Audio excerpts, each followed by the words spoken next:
इस वीडियो में कोई भी स्टडी से रिलेटेड अपडेट मैं आपको नहीं देने वाला हूँ। इस वीडियो में आपको मैं अपना गवर्नमेंट जॉब से रिलेटेड एक एक्सपीरियंस बताने वाला हूँ। एक ऐसी एक्सपीरियंस जिसे आप भी फेस करोगे।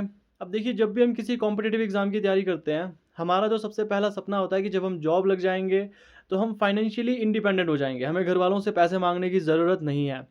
अब यही सपना लेके मैं भी आया था। अब देखिए, होता क्या है कि बहुत कम चांस ऐसे होते हैं कि आपकी जॉइनिंग आपके होम टाउन के पास मिल जाए। बहुत ही कम ऐसे चांस होते हैं। 100 में से आप मानकर चलिए 10% ऐसे चांस होते हैं।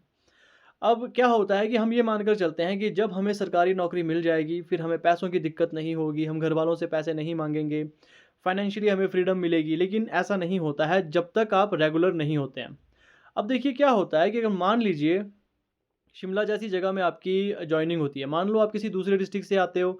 मान लो जैसे मेरा था, मैं कुल्लू से हूँ और मेरी जो जॉइनिंग हुई वो शिमला में हुई। अब यहाँ पे क्या है कि यहाँ पे जो हर एक चीज़ काफ़ी महँगी मिलती है।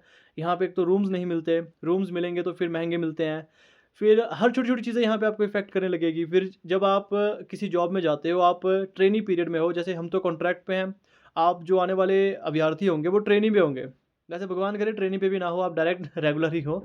तो क्या होगा कि इसमें आपको 12,500 मिलेगी। अब उसमें आपको रूम रेंट भी देना है, आपको राशन भी भरना है, उसके बाद आपको अपने पे जो खर्चा होगा, आपका मोबाइल रिचार्ज, ये सब चीज़ें, इतने खर्चे आपके होंगे कि उल्टा आपको घर से पैसे माँगने पड़ेंगे। अब जब मैं जॉइनिंग दे रहा था या फिर जब मैं कॉम्पिटिटिव एग्ज़ाम की तैयारी कर रहा था, तो मुझे ये सब चीज़ें पता नहीं थी। तो मैं आपको पहले ही बता देता हूँ कि भाई आप पहले ही तैयार हो जाओ, जब आपकी नौकरी लगे, तो आपके पास पहले ही छोटा-मोटा सेविंग का अमाउंट हो, जिससे आपको आगे आने वाले समय में दिक्कतें ना हो। अब हम जैसे कि जब भी मैं नौकरी की तैयारी करता था, मुझे ऐसा बिल्कुल भी नहीं लगता था कि नौकरी लगने के बाद भी फाइनेंशियली दिक्कतें आ सकती हैं, लेकिन आती हैं जब तक आप रेगुलर नहीं होते हैं। रेगुलर हो जाने के पास बाद जो आपकी सैलरी है वो इनफ है आपके खर्चे के लिए या फिर आपके घरवालों के खर्चों के लिए। छोटे-मोटे खर्चे उससे बिल्कुल आसानी से आप हैंडल कर सकते हो। रेगुलर होने के बाद भी ऐसा नहीं है कि बहुत ही ज़्यादा आपकी सैलरी हो जाएगी, मतलब ठीक-ठाक हो जाती है सैलरी आपकी। छोटे-मोटे खर्चे आपके और आपके घरवालों के आप ईज़िली उन्हें हैंडल कर सकते हो। तो सबसे बड़ा जो डाउट होता है हमारा, वो शायद मैंने आपका क्लियर कर दिया होगा कि जब हमारी नौकरी लग जाएगी, हम फाइनेंशियली इंडिपेंडेंट हो जाएँगे। तो ऐसा बिल्कुल भी नहीं होता है।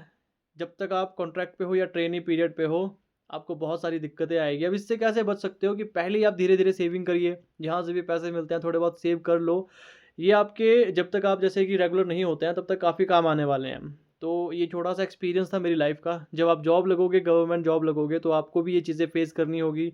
अगर आपकी जॉइनिंग आपके घर के आस-पास हो जाती है, तब तो भाई बेहतर है। अगर घर के आस-पास नहीं होती है, फिर दिक्कतें आ जाती है। ख़ासकर अगर शिमला जैसी जगह में आपको जॉइनिंग देनी हो और यहाँ पे सबसे पहले आपको रूम ढूँढना होगा। अब जितने भी शिमला में रहते हैं रूम लेके, उनको तो पता ही होगा शिमला में रूम ढूँढना कितना चैलेंजिंग है। मतलब एक अच्छा रूम ढूँढना बहुत ही चैलेंजिंग है, जहाँ पे धूप आती हो, जहाँ पे पानी प्रॉपर मिलता हो। तो ये सब चीज़ें काफ़ी आपको फ़ेस करनी होगी जब आप जॉब लगोगे। तो ये कुछ एक एक्सपीरियंस था मेरा जो मुझे आपको शेयर करना था, क्योंकि मुझे पहले ऐसा लगता था जब मैं कॉम्पिटिटिव एग्ज़ाम की तैयारी करता था कि जैसे ही जॉब लग जाऊँगा वैसे ही लाइफ़ सॉर्टेड है भाई, फिर कोई दिक्कत नहीं होगी मेरे को। लेकिन ऐसा नहीं होता, जब तक आप रेगुलर नहीं होते हैं दिक्कतें आपको होगी, तब तक आप फाइनेंशियली फ्री फ़ील नहीं कर पाओगे। तो ये एक छोटा-सा एक्सपीरियंस था मेरा। आई होप कि आप सभी का एग्ज़ाम क्रैक हो, जो भी मेरे सब्सक्राइबर हैं या फिर जो नहीं हैं वो भी, जो मेहनत कर रहे हैं। आप भी ये सब चीज़ें एक्सपीरियंस करो, फिर दूसरों को बताओ कि देखिए ये सब चीज़ें हम गलत सोचते हैं। ये सब चीज़ें होती है इसमें। तो ये छोटा-सा एक्सपीरियंस है मेरा। बाकी जो भी एग्ज़ाम से रिलेटेड अपडेट होंगे वो आपको मैं देता रहूँगा। अब जैसे कि एक भाई पूछ रहे थे कि क्या हमें जेओआईटी के लिए कंप्यूटर की ज़रूरत होती है या लैपटॉप की ज़रूरत है? इसकी ज़रूरत नहीं है आपको। अगर आपके पास नहीं है तो टाइपिंग की तैयारी आप मोबाइल से कर सकते हो। मोबाइल से कैसे करोगे? मोबाइल से कीबोर्ड कनेक्ट होता है। मैंने भी अपने टाइम पे ऐसे ही तैयारी की थी। दूसरा मैंने आपको बताया है कि 2 सॉफ्टवेयर का नॉलेज रख लो, एक एक्सेल का और एमएस वर्ड का। सबसे ज़्यादा एमएस वर्ड का रखना है। एक्सेल थोड़ा बहुत अगर आपको सम करना भी आता हो तो काफ़ी है, क्योंकि उसमें सम ही होगा वैसे ज़्यादातर। आपको सम करना होगा, बाकी ज़्यादा डीपली फ़ॉर्मूलों की तैयारी करने की ज़रूरत नहीं होती है। और एक भाई मुझसे पूछ रहे थे डेली साइंस के लिए। देखिए, मैंने आपको पहले भी बताया था, शायद आपने ध्यान नहीं दिया होगा।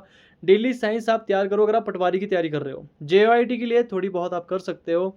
अब इसमें मैंने आपको बताया था कि बेस्ट रहेगा अपने प्रीवियस ईयर क्वेश्चन पेपर उठाने हैं, उसमें देखना है डेली साइंस के क्वेश्चन कहाँ से आते हैं।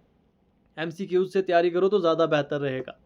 बाकी कोई और आपके डाउट होते हैं गवर्नमेंट जॉब से रिलेटेड, जो बताए जा सकते हैं मैं आपको बता दूँगा, तो कमेंट करके आप मुझसे ज़रूर पूछ सकते हो।